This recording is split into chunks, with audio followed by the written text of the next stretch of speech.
Ah, that spool is great. I love it. Okay, what we have here is a factory limited slip. Those are the clutches. When I turn the axle, they go the same direction. So that's pretty sweet. I'll keep this limited slip, put a spool in the front, then I can just unlock the hubs on the end and have something that's halfway decent on the street that's not chattering tires like crazy. Like the Blazer chirps them now with that mini spool in the back. I've looked around and I'm not finding anything for a 410 axle. I'm nothing for a 430, and I haven't found a 410 axle under like 800 bucks for one, not even for a pair. So I did some more digging. I was looking at doing 456 gears first maybe, but I can do 538s for the same price. And if I'm gonna gear it, I might as well gear it enough to make it worth the effort. Those 538s will be nice even with the 37s and the extra weight coming from here. Because I got 342s in the Blazer now with 31s and it's a turd. With 538s, even though the mass of these 1-ton axles is a lot more than those 37s take a bunch of gear out, I'll still be in better shape than I am now. Poor truck, look at this. It wasn't even a bad day out, really. Weather-wise, there's a hair of snow.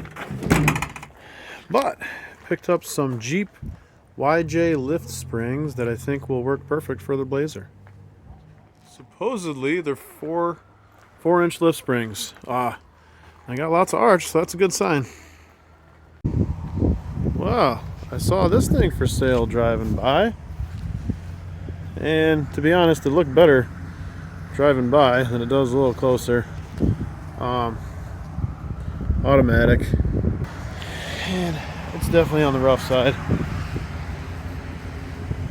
I really like these full-size Blazers though, whether it's one of these or the 92, let's see, 92 to like 98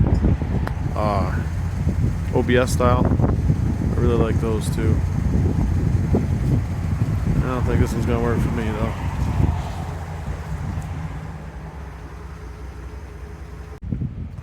Today's score here is some 17-inch Super Duty wheels for the axles.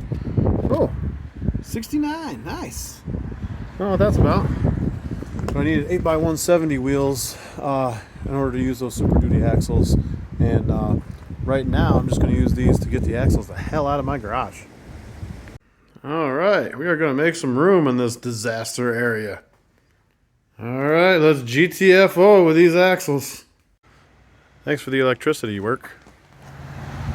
Yeah, let's see if we can dry this out once and for all. Well, I got inspired and cut this thing out. I might salvage that part. It's got to be 20 pounds though. Alright, I cut out this side too. And now I just have removable floor mats that I can dry out when I need to. That's pretty.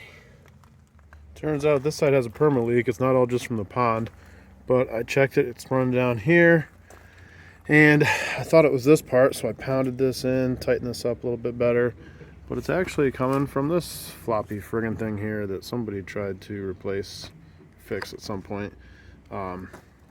That's never going to clean up with the shit. I mean, I could try and RTV that thing back in there or something, but whatever.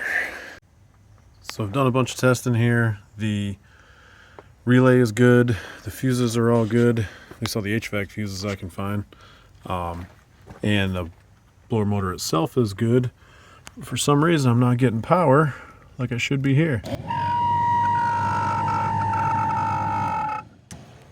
Not sure why. Makes me think there's a fuse I'm not finding somewhere.